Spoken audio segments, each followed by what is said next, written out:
Здравствуйте! Сегодня у нас очередная встреча с изобретателем светлиц. Такие есть у нас приборы, карточки. И мы встречаемся по поводу презентации последних разработок Сергея Авдеева.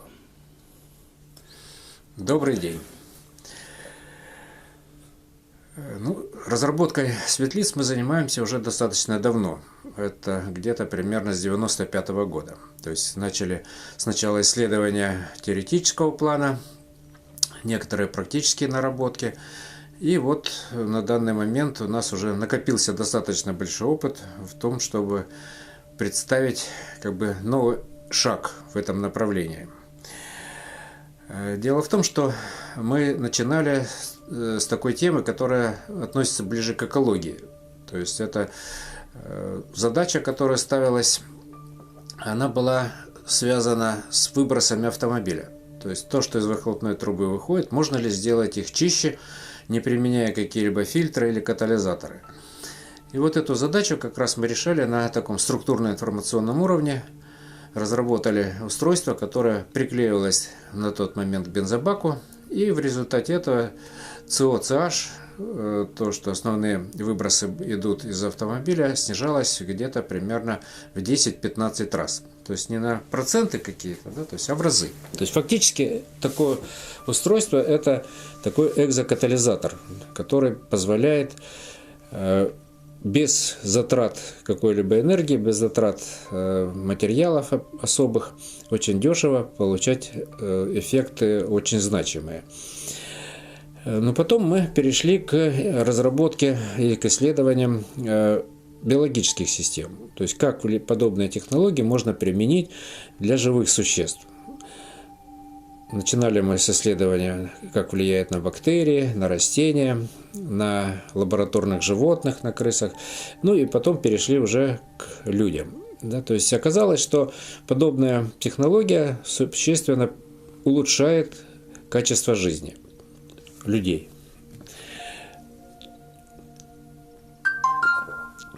Связано это в первую очередь с тем, что есть возможность убрать то, что мешает человеку. Что мешает человеку? А мешает человеку различные вещи, которые на первый взгляд не видны. Кажется, например, в нашем помещении есть воздух, но мы его не видим. То есть для нас он очень значим, мы же им дышим, то есть и без него мы вообще существовать не можем.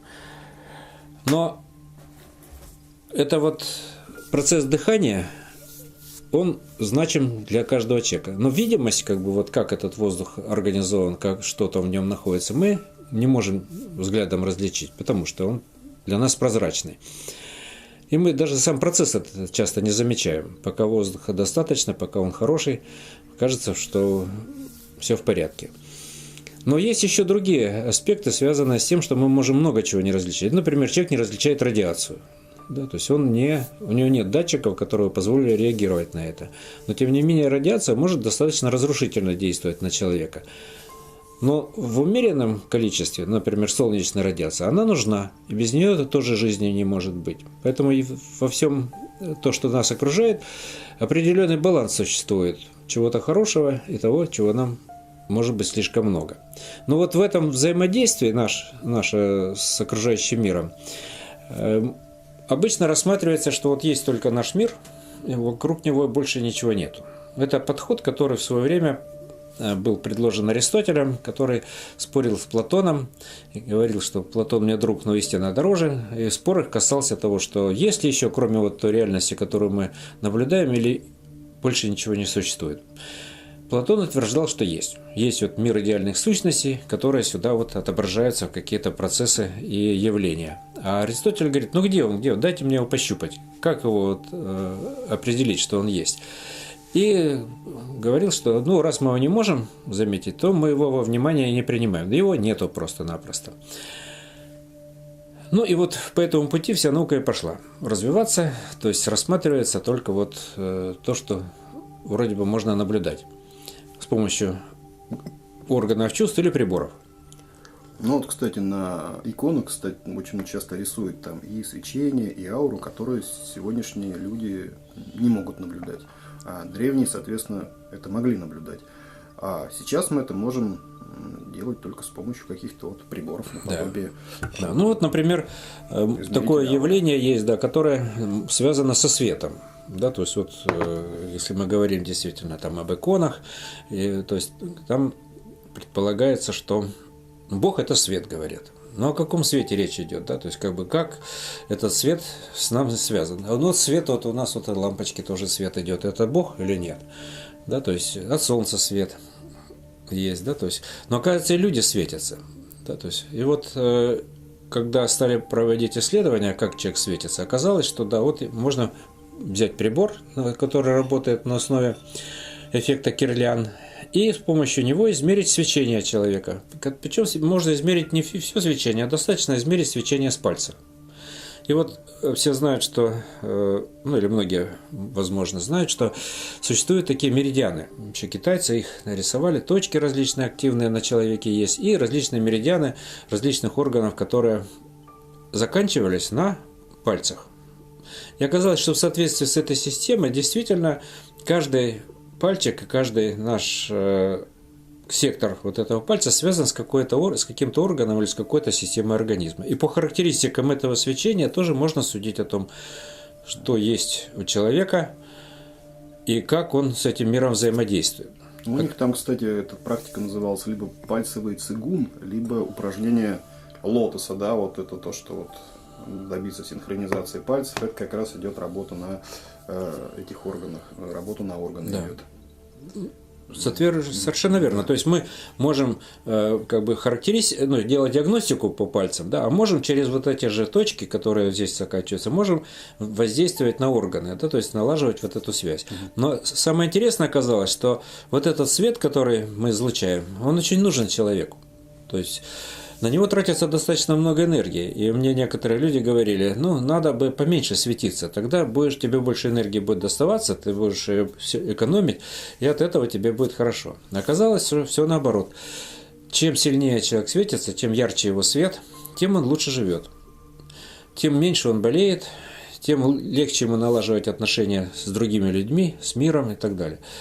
С чем это связано? Оказалось, что это наша световая система связи с внешним миром. Через эту систему мы получаем очень большие потоки информации, проходят из внешнего мира и от нас в этот мир. То есть это система двусторонних взаимодействий. Если, например, можно говорить о каких-то воздействиях на человека, да, то есть вещественно. Вот я его потрогал, вот качнул, да, человека, я на него повлиял, повоздействовал. Но это можно сделать вот физически.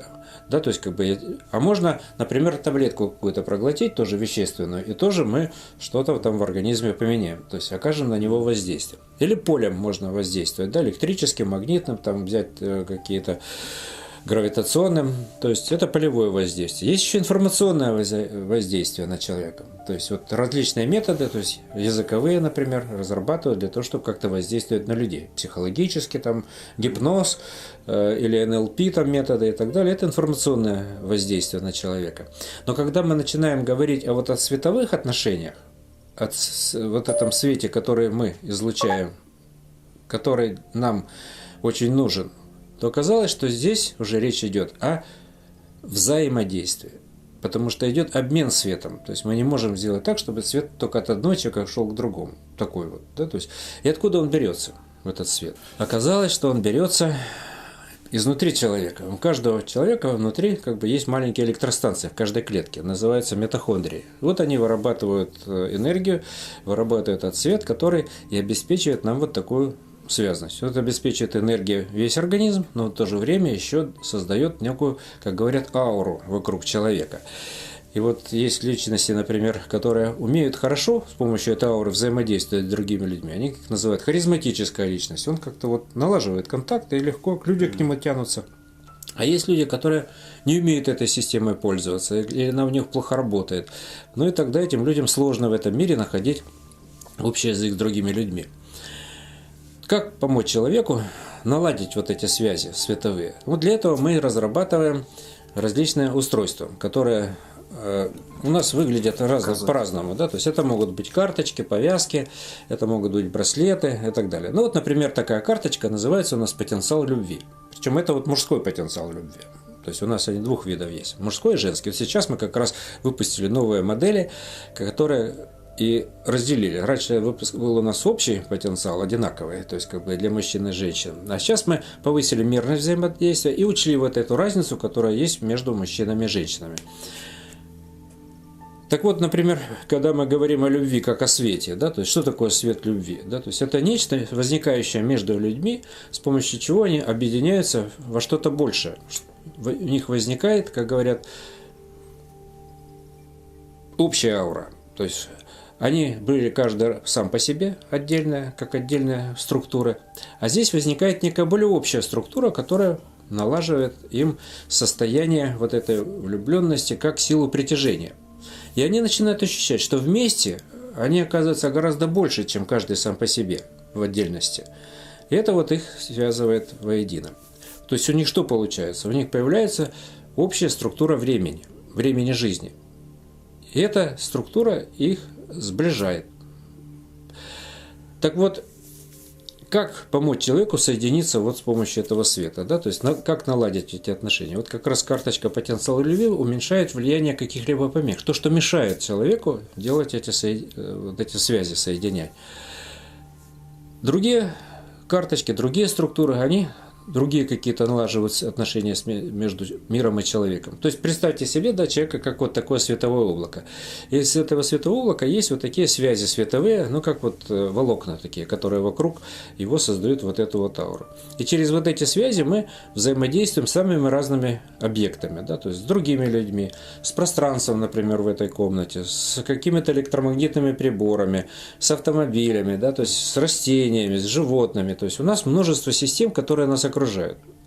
И вот под каждый тип отношений, да, то есть мы выстраиваем свои структуры, поэтому у нас карточек таких достаточно много наименований. То есть вот эта карта, она позволяет просто взаимодействовать, соприкасаться более вовремя, чтобы не было там супруг там недоволен, что жена там ушла куда-то, а надо еще там что-то купить, вот это, а тут они как бы взаимодействуют так, что у них нет вот этих временных дыр, да, допустим.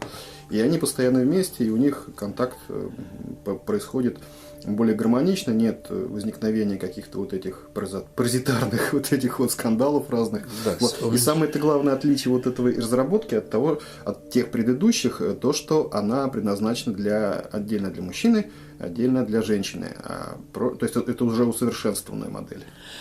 Ну, в первую очередь, усовершенствованность, она идет за счет того, что здесь повышается так называемая мерность или сложность той структуры, которая здесь предъявлена. Потому что, когда мы говорим об объединении, да, вот, допустим, вот один объект и вот другой объект, когда их надо объединить, нам надо создать систему более сложную, чем та, которая была. Поэтому, когда первая задача – это повысить мерность этих связей или сложность связей, с которыми они могут взаимодействовать. Тогда что? Действительно происходит снижение конфликтности, налаживается взаимопонимание, взаимочувствование, взаимоподдержка, взаимный интерес. Потому что со временем это качество у людей ослабевает. Сначала как бы вроде бурные отношения, там, после свадьбы. Да, как называется, конфетно-букетный период, а потом как-то начинает все на спад идти. Почему? Чего не хватает людям, чтобы удерживать вот эти отношения? Но не хватает в первую очередь взаимодействия, потому что когда из двух объектов получился один объект, у этого объекта должны быть какие-то цели общие для того и для другого, да, то есть у них должно быть общее движение куда-то, да, то есть как некие общие проекты, да, какие-то общие дела, какие-то общие связи с этим внешним миром, да, то есть каждый может идти в свою сторону, но вместе они все равно двигаются куда-то в каком-то направлении, скажем так, виртуальном, да, может быть. То есть это, я говорю, как некое творческое взаимодействие. То есть если у них есть такое, то, что их может двигать вместе, да, то есть это будет способствовать их развитию, потому что они будут создавать и творить что-то новое. Ну, так же, как, например, вот в танце, да, то есть у них они лучше будут друг друга понимать, друг друга, что один хочет движение какое сделать, другой должен уловить взаимодействие, хотя бы даже вот то, что мы делаем на площадке в танце. Да, самое главное, что природа в каждого из нас заложила вот этот вот механизм творчества. Причем в каждый живой объект. Каждый объект живой, взаимодействие на световом уровне, они всегда создают что-то новенькое. В результате этого в природе мы видим развитие. То есть развиваются, появляются новые живые существа, да, то есть создаются какие-то биоценозы там, и так далее. И вот биологи давно заметили такой факт, что чем больше разнообразия в биоценозе, тем он более устойчив к внешним факторам. Тем большем диапазоне, температурном, там, влажности, там, еще чего-то. То есть этот биоценоз может существовать. То же самое касается и людей. Но у людей есть такая штука, которая называется разум. И они его могут использовать как такой усилитель, который позволяет им вот в этом творческом горении создавать целые миры, вселенные. И вот творить жизнь, новую жизнь не только как биологические объекты, да, как два живых организма, получается вещественный какой-то ребенок, а творить именно одухотворением своей мыслью, своей душой вот этого мира, создавая в нем как бы новое пространство любви. Да, и самое-то главное, что результат применения этих карточек можно замерить до занятия, ну, и после занятия при помощи вот такого прибора. То есть кто-то, если не верит, то все можно померить или хотя бы ощутить, почувствовать. Если вы чувствуете, что вот шло более бурное взаимодействие, то есть более гладкое, там тот же танец это все очень хорошо покажет, я так думаю. Вот. Да, то есть прибор нам здесь как индикатор может продемонстрировать, что когда человек с такой карточкой побыл, повзаимодействовал, у него улучшается светимость. Он становится более мощной, то есть как бы площадь свечения возрастает, и возрастает, главное, яркость или плотность, да, то есть энергетичность этого потока. Это о чем говорит? О том, что мы начинаем этот мир чувствовать гораздо более ярко и полно, чем до этого. Потому что мы воспринимаем мир не только органами чувств. Вот эта вот система восприятия световая, она нам дает возможность получать, минуя зрение, например, минуя слух, минуя какие-то тактильные ощущения, да, то есть мы можем представить что-то и потрогать, например, на расстоянии шероховатости, ощутить стенки, да, вот как бы своей вот этой аурой, пощупать ее и принять. Или увидеть что-то, минуя глаза. То есть есть такие школы, которые нам позволяют развивать. Но самое главное, что в отношениях это можно очень сильно проявлять. Потому что все отношения, на самом деле, служат для того, чтобы мы развивались. Все отношения, в которые мы вступаем. Да? То есть, и от того, как мы взаимодействуем, мы в этот мир что-то привносим. Или разрушаем этот мир своими отношениями. Да? То есть, поэтому можно конструктивно взаимодействовать и создавать новые света, вот новое время, новое качество. Такая была история. Одна, то есть карточка упала за диван, и была в этот момент ясновидящая. Она говорит, а что у вас лежит за диваном? Потому что оттуда она увидела световой луч. То есть человек, у которого вот орган чувств развит на вот интуитивно-сенсорном уровне, она увидела этот свет, который идет от карточки. Ну, диван отодвинули, нашли карту. Что она вот этот свет не просто так ощущает, чувствует, она прямо увидела. Ну, фактически вот эти структуры, они как вот такие светлячки, подсвечиватели. То есть, как бы, если у человека собственной энергии не хватает, вернее, как бы у него хватает энергии у любого человека, но она может тратиться на какую-то вот ерунду, куда-то не туда уходить. А вот эти карточки, они позволяют убрать вот это вот лишние затраты, которые у человека есть, да, то есть как бы и сконцентрировать ее на другом типе взаимодействия, для которых человек и, в общем-то говоря, предназначен. А кроме вот потенциала любви, еще какая-то новая, еще есть разработка? Ну, у нас сейчас достаточно много таких вот. Мы сейчас, во-первых, обновили весь номенклатурный ряд этих изделий, да, например. Вот у нас есть такая карта, которая называется «Ментал». Да, то есть вот «Ментал». Это карточка для того, чтобы улучшить мозговую деятельность человека, то есть его разум. То есть есть такие препараты, называются ноотропы. Их принимают, чтобы вот у человека мозги лучше работали. Ну, какие-то нейронные связи улучшить. Да. То есть, но вот эта карточка позволяет улучшать нейронные связи, вот эту сеть мозговую, как бы взаимодействие с ней улучшать таким образом, чтобы у человека появилась возможность решать какие-то более сложные многомерные задачи. Вообще вот эти карточки еще создают, вообще все вот карточки, которые мы используем, их много у нас, как бы вот там есть, например... Самая дорогая, я помню, которая стоит 800 тысяч рублей. Да, есть вот, например, такая целитель карточка, да, то есть как бы есть карта лидер, которая позволяет усиливать лидерские качества. Есть карточка, например, благо, для увеличения потока благ.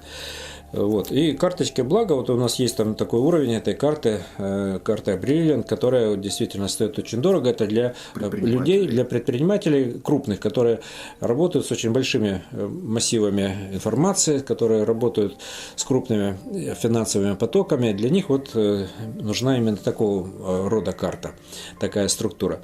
Но вот эти все карты фактически еще создают определенную связанность для людей. Те, кто ими пользуются, у них появляются дополнительные связи друг с другом и с этим миром. Потому что, как вот говорил Платон, что существует вот наша реальность, а есть реальность, вот ее можно назвать реальность Творца, ее можно назвать ноосфера, как говорил Вернадский, можно назвать хроники Акаши, можно назвать энергоинформационное поле Земли, как угодно. То есть вы ее не называете, но это нечто более высокой мерности, которое сюда спроецировано, вот каждый человечек, это вот уже трехмерная проекция вот чего-то более многомерного, да, то есть как бы. И можно связи организовывать не напрямую как бы с человеком, да, а вот через вот эту вот, через этот мир структур, с которым мы связаны. То есть его миром структуры, это я его назвал так Кулаков, который разработал теорию физических структур, и который показал, что да, вот эти структуры не только существуют, а их можно описывать математически, можно строить математические модели, можно проектировать эти структуры. Чем мы занимаемся, вот когда создаем вот такие вот устройства. Так вот, о той связности сетевой, о которой мы говорим, да, то есть увеличение вот этой сетевой связанности, она на самом деле так есть. То есть у каждого. Каждый является еще сетевым объектом. Мы, во-первых, внутри являемся структурами сетевыми. У нас сеть кровеносных сосудов, нервная сеть как система есть, да, то есть лимфатические сети есть, и как бы множество еще других сетей, встроенных в нас внутрь. Есть внешние сети, с которыми мы тоже взаимодействуем. Сеть живых существ одних, других, третьих, там, да, как бы они тоже каждый образует сети. Если посмотреть на звездное небо, посмотреть, допустим, карту метагалактики, мы видим, что там тоже сетевая структура предъявлена, да, то есть и поэтому мы все время взаимодействуем как с внутренними сетями, так и с внешними. И вот использование подобных устройств создает условия для того, чтобы мы более эффективно вот на этих сетевых уровнях взаимодействовали. Они сами организуют наполнительные сети. Что это нам дает? Да? То есть у нас есть даже такая структура BioNet, с которой можно виртуально взаимодействовать, не через карточки, которая позволяет вот эти связи вертикальные нас самими более высокого уровня активировать, сделать их более яркими и проявленными.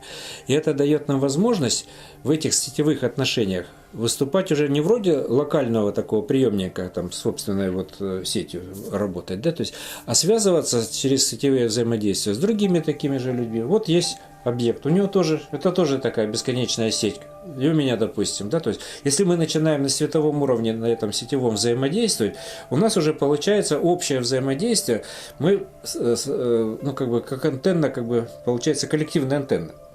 Да, то есть, как бы, когда другие люди подключаются, эта коллективная антенна становится все более и более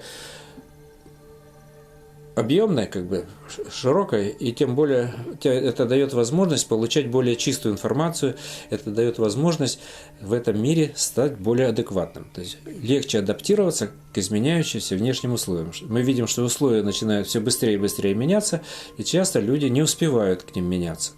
И какие-то кризисы начинаются, то кризис возраста, то кризис вот какой-то внешний там. А на самом деле, если человек начинает быстро тоже сам изменяться, то никаких кризисов не будет. Скажите, пожалуйста, как давно вы занимаетесь, вот продаете вот эти изделия, светлицы так? Где-то примерно продавать мы их начали где-то в районе 2000 года, а до этого занимались предварительными разработками, исследованиями в этой области, в области теории физических структур. Потому что теория физических структур нам позволяет строить модели, которые выходят за привычную парадигму научную и дают нам возможность получать результаты совершенно необычные. Необычные с точки зрения обычной, ну, в смысле классической науки, той, которая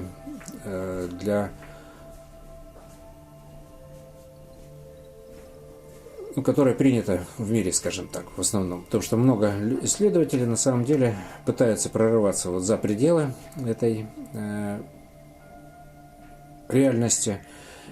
И есть различные подходы уже, и физические, и инструментальные, для того, чтобы понять, что кроме вот той реальности, в которой мы все можем наблюдать, есть еще нечто, которое выходит за рамки привычных ощущений, привычных взглядов. И описать эту реальность достаточно сложно чисто на вот тех антропных моделях, к которым обычно мы привыкли. И вот технологии, которыми мы занимаемся, они позволяют с очень небольшими затратами на единицу получать очень серьезные эффекты улучшения качества жизни человека в самых разных областях. Пожалуй, сейчас нет ни одного бизнеса, которому мы не могли предложить что-то новое, чтобы позволило существенно улучшить качество этого бизнеса и получить какие-то результаты, которые бы позволили выйти на новое состояние для этого бизнеса и получить большое состояние для него. Не только внутреннее состояние. Это интересно. Скажите, пожалуйста, а вот у вас пользователи, которые приобрели вашу продукцию, имеют какой-то форум или сайт, где они оставляют отзывы о том или ином изделии? Ну, есть сайт «Инфоконструктор», который infoconstructor.ru, информационный сайт. Есть сайты наших партнеров, где предъявлены наши изделия, и можно почитать описание. Но у нас сейчас появилось новое направление, связанное с тем, что с этими структурами можно взаимодействовать удаленно. Не только как с физическим объектом, а через интернет, например. Да? То есть, и вот можно улучшать не только пространство вокруг самого человека, можно и улучшать виртуальное пространство, в которое он погружается, когда взаимодействует с интернетом.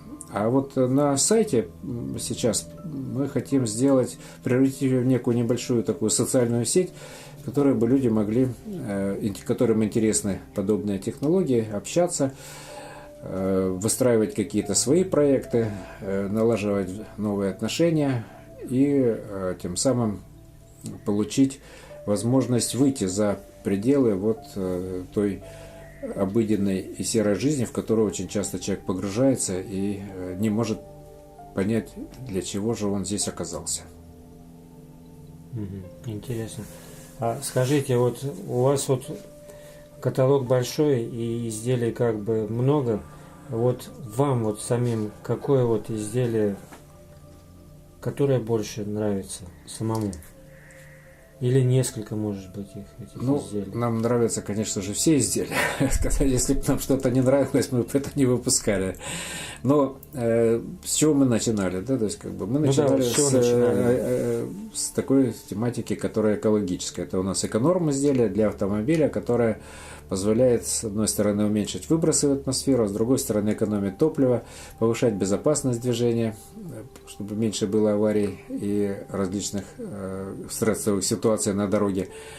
Вот. А следующее изделие, которое мы сделали, это уже была так называемая светлица Супер, которая нам позволила уже показать, что для биологических систем тоже очень интересные результаты можно получать. Например, мы увидели, что проявляется такой эффект в исследованиях, который называется эффект нормализации. Что если в системе какие-то есть параметры ниже нормы, они растут, а если выше нормы, они снижаются. То есть все параметры начинают стягиваться в норму. Это говорит о том, что вот подобными технологиями невозможно причинить вред ни человеку, ни каким-либо вот другим системам. Если и так нормально все в системе, то ничего не происходит. А если есть отклонения, то они уменьшаются за счет того, что снижается влияние каких-либо помех, которые действуют на человека. Ну и вот другие изделия, которые мы начали выпускать уже потом, то есть систему блага для повышения количества благ, систему для здоровья, там, например, целитель сделали, то есть ментал для улучшения мозговой деятельности, лидер для того, чтобы развивать человеку лидерские качества. Это все как бы разные стороны одного явления, связанного с тем, что можно организовать взаимодействие с миром на другой степени сложности и тем самым повысить эффективность человека, повысить эффективность использования его личного собственного времени жизни. Потому что это главный ресурс, который человек тратит в этом мире. Вы уже продукцию эту изготавливаете 21 год. Работаете с информационными технологиями? Ну, фактически, да. 21 год. И у вас уже много людей, которые оставляют отзывы. Это все можно прочесть на сайте? Ну, часть отзывов у нас на сайте размещено. Есть, кроме отзывов на сайте, есть протоколы исследований, протоколы испытаний изделий, которые в разных лабораториях проводились. Кроме этого, есть там кое-какие видеоинтервью. И, естественно, описание вот основных структур, которые мы делали. Да, это очень интересно. Отзывы почитать. Вот. Ну, например, да, вот польза какая может быть от подобных технологий. Ну, вот, например, сейчас вот у нас такая тема есть актуальная, этот вирус, коронавирус, о котором все так говорят, вакцинация и прочее, прочее, да, то есть как бы. Естественно, это все нужно, полезно, вакцины и так далее, тут мы не спорим. Но вот подход, который используется обычно, это подход такой, что надо кусочек этого вируса внедрить в человека, и чтобы его иммунная система научилась с этим вирусом разбираться.